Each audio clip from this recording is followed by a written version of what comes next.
The arrival. The day the sky changed, humanity held its breath. It was a Tuesday, unremarkable in every way, until it wasn't. Dr. Elena Rees stood transfixed at her observatory window, her coffee gone cold in her trembling hands. The stars were moving. At first, she thought it was a glitch in the new tracking software. But as the anomalies multiplied, spreading across her monitors like a digital wildfire, she knew. This was it. The moment every SETI researcher dreamed of and dreaded in equal measure. "John," she called, her voice barely above a whisper. "John, get in here now." Her assistant stumbled into the room, rubbing sleep from his eyes. One look at Elena's face told him everything he needed to know. "Is it?" Elena nodded, unable to form words. She simply pointed at the sky. The stars were no longer just moving. They were coalescing, forming shapes that defied natural explanation. As dawn broke over the horizon, the truth became impossible to ignore. Massive ships, each easily the size of a small city, hung in low Earth orbit.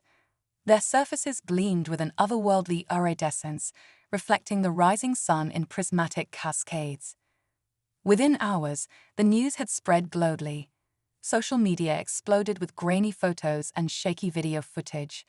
Governments scrambled to respond, their carefully crafted alien contact protocols suddenly seeming woefully inadequate in the face of reality. In Washington, D.C., President Amelia Chen stood before a hastily assembled press corps, her face a mask of calm that belied the chaos churning within. "My fellow Americans, citizens of Earth," she began, her voice steady despite the weight of history pressing down upon her. "Today, we face a moment unprecedented in human history.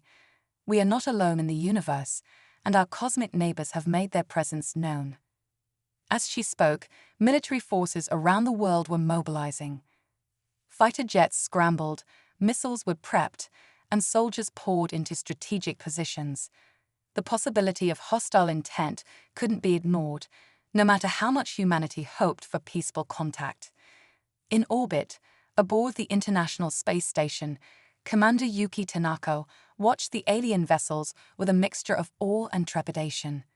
"Houston," she radioed, her voice tight with tension. "We have a clear visual on 5. No, 6 large vessels. They're holding position, no signs of aggression. But there's something odd." "Go ahead, Commander," came the reply from Mission Control. "The ships," Yuki continued, squinting through the station's cupola. "They look damaged, like they've been through hell." Back on Earth, in the tiny village of Goma in the Democratic Republic of Congo, young Adama Okoro clutched his grandfather's hand as they stared at the sky. The old man's eyes were wide with a mixture of fear and wonder. "The sky spirits," he murmured. "They have come at last." Adama nodded sullenly, too overwhelmed to speak. In that moment, in villages and cities across the globe, humanity stood united in its awe of the unknown. As the hours ticked by, the world held its collective breath. Would the aliens attack? Make contact? Simply observe? The uncertainty was almost unbearable. Then, precisely 24 hours after their arrival, it happened. Every screen on Earth, televisions, computers, smartphones, suddenly flickered to life. Static gave way to an image that would be forever seared into the memory of every human who saw it. A face appeared, not human, yet unmistakably alive and intelligent. Its skin was a pale lavender, smooth and almost translucent. Large, multifaceted eyes dominated its features, reflecting light like living opals. Where a human mouth would be, there was instead a complex array of small tentacles, writhing gently as if tasting the air. When it spoke, the sound seemed to come from everywhere at once, a harmonious blend of tones that resonated on a nearly cellular level. "People of Earth," the alien began, its words somehow perfectly understandable despite the exotic method of vocalization. "We are Jacques. We come to you not as conquerors, but as refugees seeking aid." The declaration sent shockwaves through human society. Refugees. The concept was at once familiar and utterly alien when applied to beings from another world. The Jacques spokesperson continued, its multifaceted eyes seeming to look directly at each individual viewer. Our civilization faces extinction at the hands of a relentless enemy. We have traversed the cosmic void, fleeing from a force that threatens not just our people, but all life as we know it. Images began to flash across the screens, worlds aflame, vast fleets engaged in apocalyptic battles, and shadowy forms that defied easy description, tearing through advanced defenses like tissue paper. We chose your world, the Jacques explained, because our long-range scans detected a spark of potential in your species, a resilience and adaptability that we believe may be key to defeating our common foe. In the White House Situation Room, President Chen listened intently, surrounded by her top advisors and military brass. "They're asking for our help," she said, her voice a mixture of disbelief and something approaching pride. "Us, a species that's barely left its own solar system." "It could be a trick, Madam President," warned her Secretary of Defense. "A ploy to let our guard down." Chen nodded, acknowledging the possibility. But there was something in the Jacques' plea that resonated with her, a genuine desperation that transcended species barriers. "Perhaps," she replied, "but if there's even a chance they're telling the truth, we have a moral obligation to hear them out. And if there really is a threat capable of driving an interstellar civilization to our doorstep, we need to know about it." Around the world, similar conversations were taking place in halls of power and living rooms alike.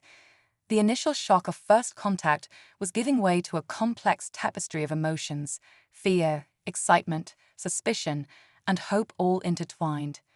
In orbit, Commander Tanaka received new orders from Houston. "Commander, we're initiating first contact protocols. You're to approach the nearest Jacques vessel and attempt direct communication." Yuki's heart raced as she donned her spacesuit.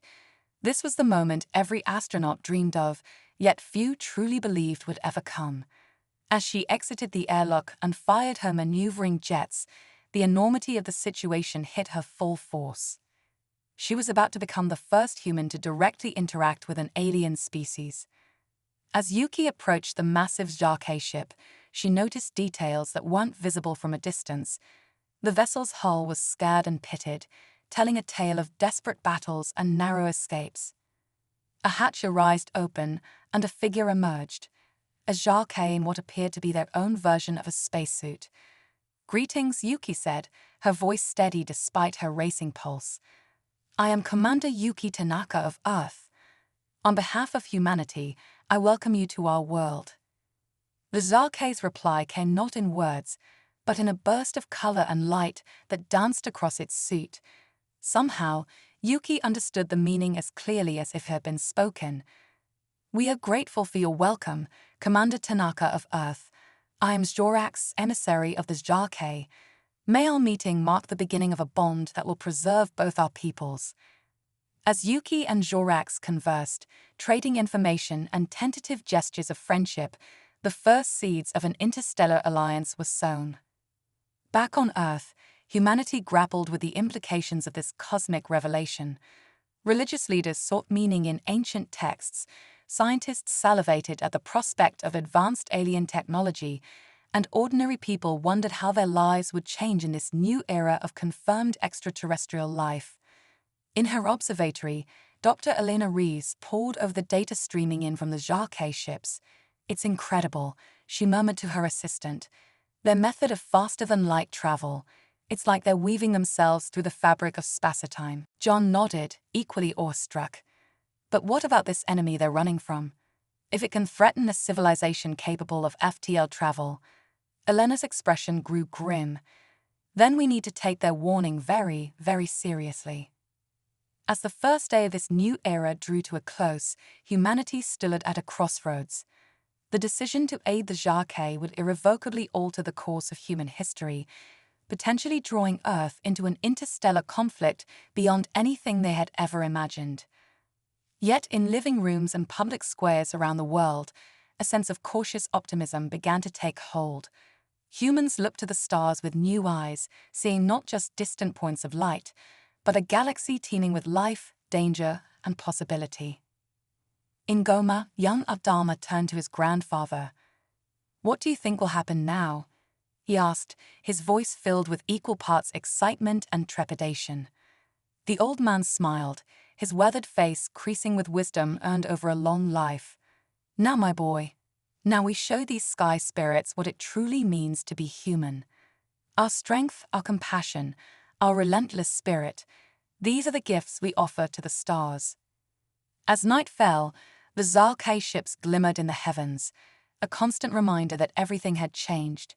Humanity stood on the precipice of a new age, one filled with untold dangers and boundless opportunities.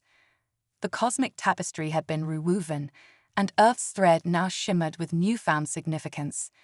Whatever challenges lay ahead, one thing was certain: humanity would face them with the same ingenuity, courage, and determination that had carried them from caves to the cusp of the stars.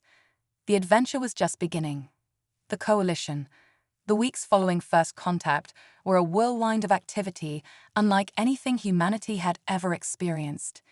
As the reality of the Zarkei's presence settled in, the initial shock gave way to a frenzy of preparation and adaptation. In Geneva, the newly formed Interspecies Cooperation Council, ICC, convened for its inaugural session. Representatives from every nation on Earth sat alongside a delegation of Zarkei, the chamber buzzing with a mixture of excitement and tension. Dr. Elena Rees, now serving as Earth's chief scientific liaison, stood at the podium, her voice steady despite the butterflies in her stomach. "Ladies and gentlemen, honored Zarkei guests, we stand at the dawn of a new era. The knowledge we've gained in just these few short weeks has already revolutionized our understanding of the universe. But we must not lose sight of the grave threat that brought the Zarkei to our world." As Elena spoke, holographic displays flickered to life around the chamber, showing the latest data on the mysterious enemy known as the Void Harvesters.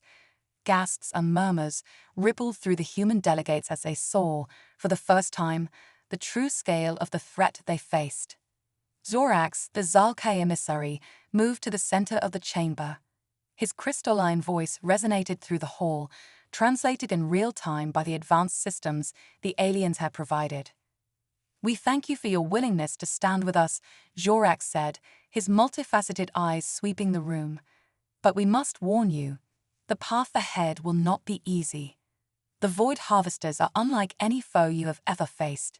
They do not seek conquest or resources in the traditional sense. They consume entire civilizations, absorbing not just their technology and knowledge, but the very essence of their being." The chamber fell silent as the implications sank in. This was not just a war for territory or ideology, it was a battle for the very soul of sentient life in the galaxy. President Chen, representing Earth in these crucial negotiations, leaned forward. "We understand the gravity of the situation," she said, her voice firm. "But we need to know, why us? Surely there are other, more advanced civilizations in the galaxy who could offer more immediate assistance." Zorax's skin rippled with colors that the human delegates were learning to recognize as a sign of deep emotion. "You are correct, President Chen. There are indeed older, more technologically advanced species in our galaxy. But in our desperation, we sought not just power, but potential." The alien's tentacles waved in a gesture that somehow conveyed both hope and urgency. "Your species, despite its youth, has displayed a remarkable capacity for innovation and adaptability. You have overcome challenges that, by all rights, should have ended your civilization many times over. It is this resilience, this indomitable spirit, that we believe may be the key to defeating the Void Harvesters." As the conference progressed, the outline of a plan began to take shape. The Zarkei would share their advanced technology with humanity, accelerating Earth's development by centuries in a matter of months. In return, humans would join the fight against the Void Harvesters, bringing their unique perspective and innovative thinking to bear against an enemy that had thus far proved unstoppable. Around the world, the gears of industry began to shift. Factories that once produced cars and consumer electronics were retooled to manufacture components for starships and energy weapons. Universities became hotbeds of collaboration between human and Zarkay scientists, pushing the boundaries of physics and biology in ways that would have been unimaginable just weeks before. In a repurposed airplane hangar in the Nevada desert, Commander Yuki Tanaka stood before a sleek, silvery craft that looked like it had sprung from the pages of a science fiction novel. "The Starcaster," she said, running her hand along its smooth hull. "Our first true interstellar vessel." Next to her, John, Elena's former assistant and now a key member of the human Zarkay engineering team, grinned with pride. "She's a beauty, isn't she? Zarkay FTL drive, but the tactical systems are all ours. Those void harvesters won't know what hit them." Yuki nodded, but her expression was somber. "Let's hope it's enough." The reports from the outer colonies. She trailed off, the weight of responsibility heavy on her shoulders. As one of the few humans who had directly interacted with the Zarkay in space, she had been chosen to lead Earth's first combat mission against the void harvesters. Meanwhile, in laboratories and think tanks across the globe, human creativity was being unleashed on a scale never before seen. The influx of advanced alien knowledge had opened up new avenues of research and development that were pushing the boundaries of what was thought possible. In a sprawling research complex outside of Tokyo, Dr. Hiroshi Nakamura hunched over a microscope, his eyes wide with excitement. "Incredible," he muttered, beckoning to his Zarkay colleague, Sinra. "Look at this." On the slide was a sample of human tissue that had been exposed to a Zarkay bioenhancement serum. The cells were changing, adapting in ways that defied conventional biology. "If we can stabilize this process," Hiroshi said, his voice trembling with excitement, "we could potentially enhance human physiology to withstand the rigors of deep space and alien environments." Cindra's skin flickered with patterns that Hiroshi had learned to recognize as approval and excitement. "Your insights continue to impress, Dr. Nakamura. This combination of your genetic plasticity and our bioengineering could yield warriors capable of going toe-to-toe with the harvesters." As exciting as these developments were, they also brought new challenges. The rapid influx of alien technology and the looming threat of the void harvesters had thrown human society into turmoil. Age-old rivalries and prejudices threatened to resurface as nations jockeyed for position in this new cosmic order. In a dimly lit bar in Moscow, Nikolai Volkov, a grizzled veteran of Russia's space program, nursed a vodka as he watched the news. The screen showed protests erupting in several major cities, people holding signs denouncing the alien invasion and calling for a return to Earth's isolation. "Fools," Nikolai muttered, draining his glass. "They don't understand.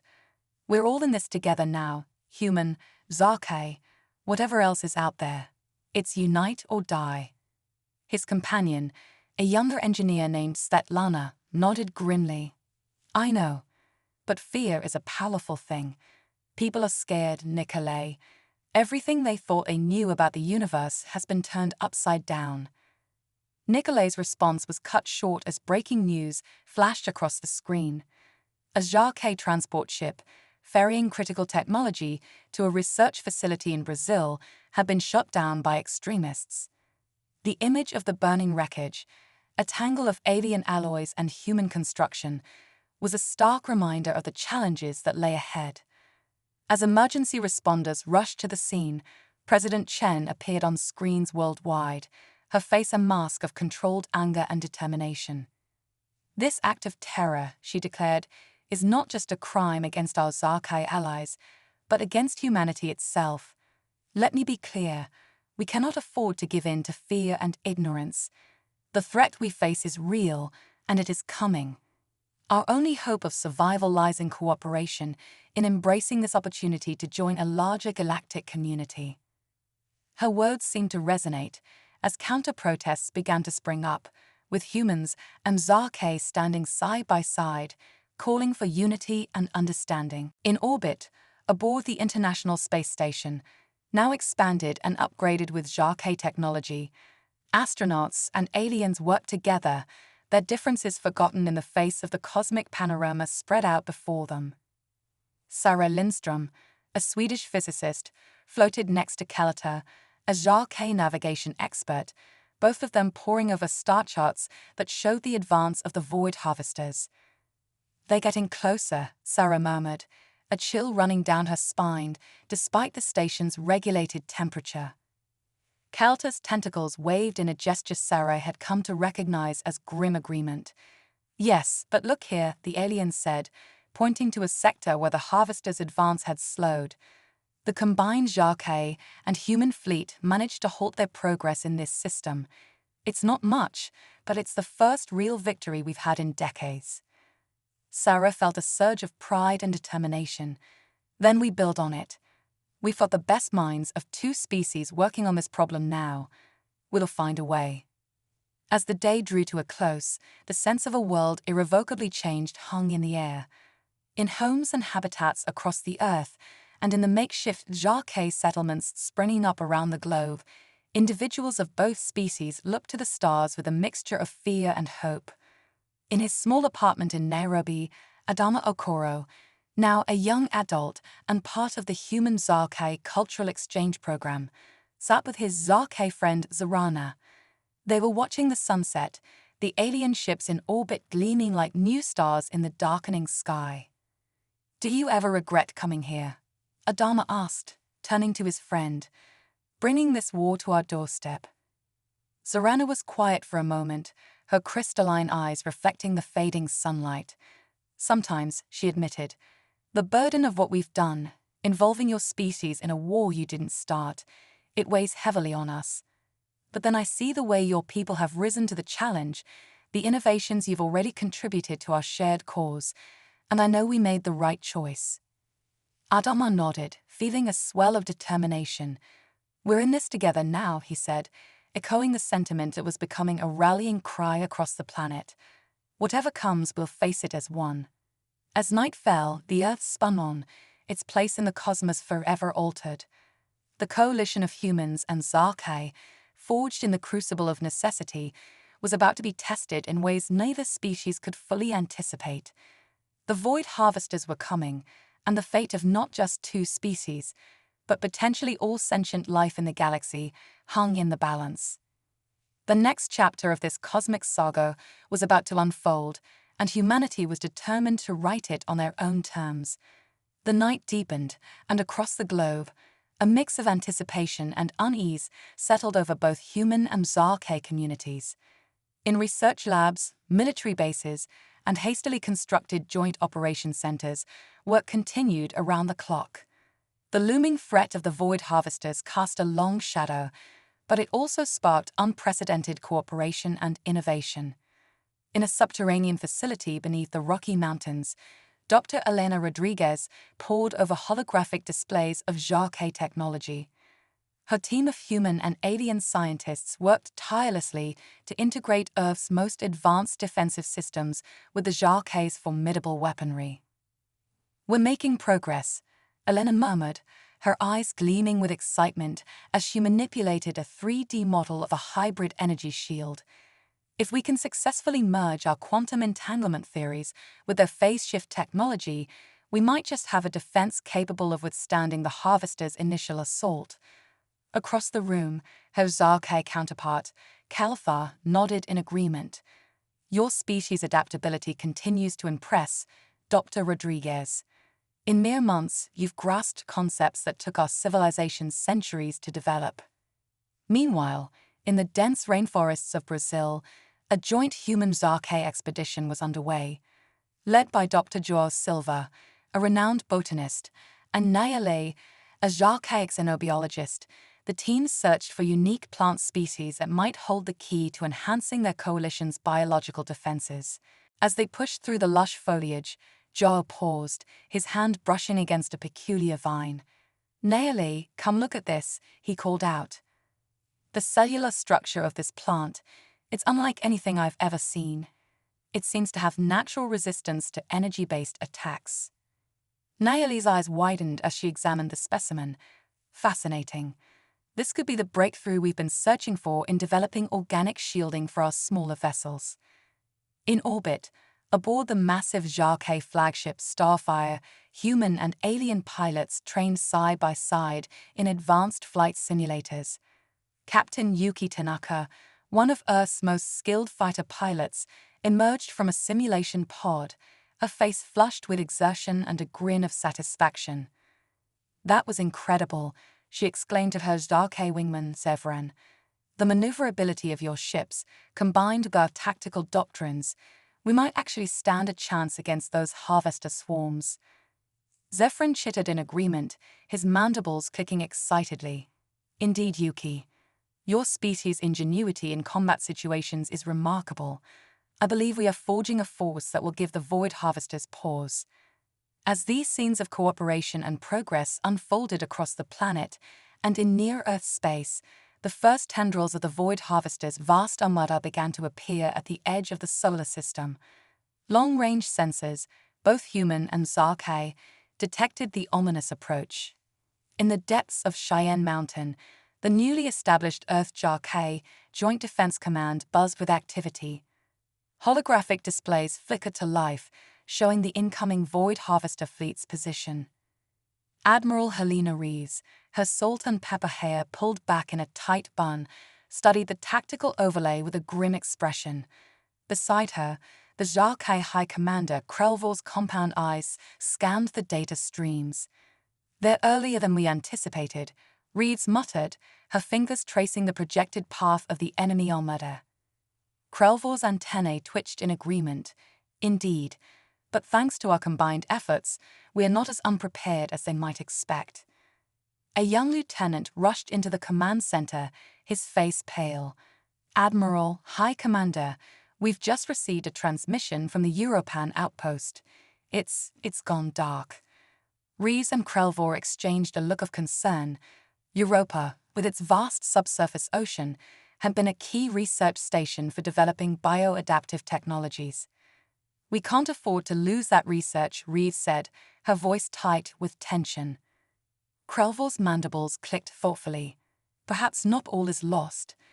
The HFY have an elite squad of aquanaut warriors, combined with your deep-sea specialists." Rees nodded, already seeing where Krelvor was going. A joint rescue and recovery mission, risky but necessary.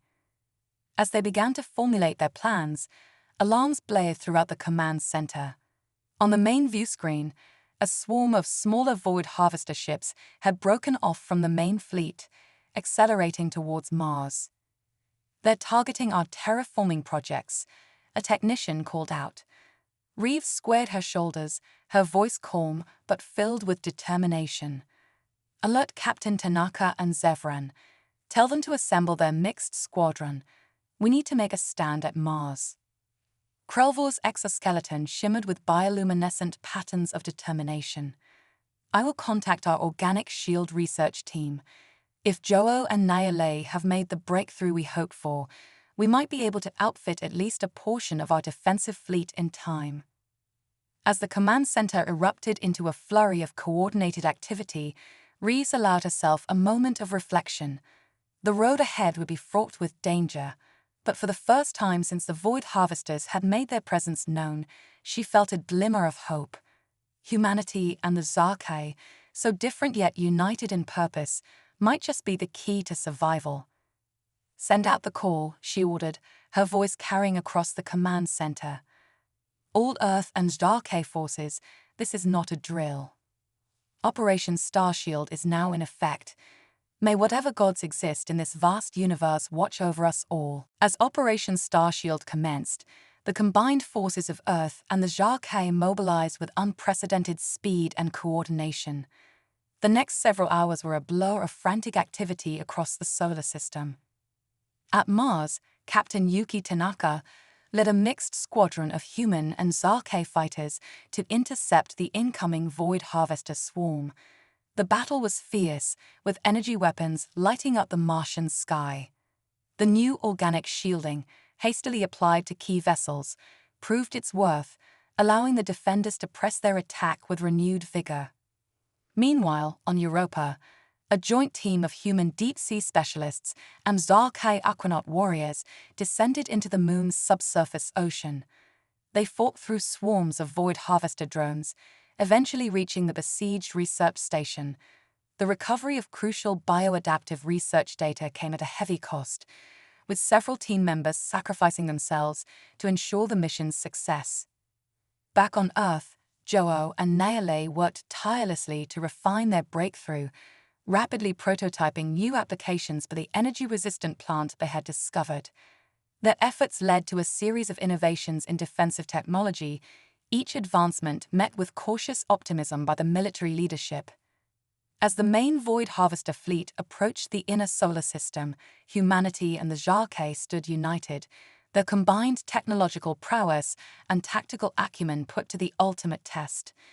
The fate of two civilizations hung in the balance as the largest space battle in Earth's history loomed on the horizon. Admiral Reeves and High Commander Krelver watched from the command center as the first wave of Void Harvesters engaged their outer defenses. The Admiral's voice was steady as she gave the order that would echo across the solar system. All units engage at will. For Earth, for Zarkey, for the future of all sentient life, attack.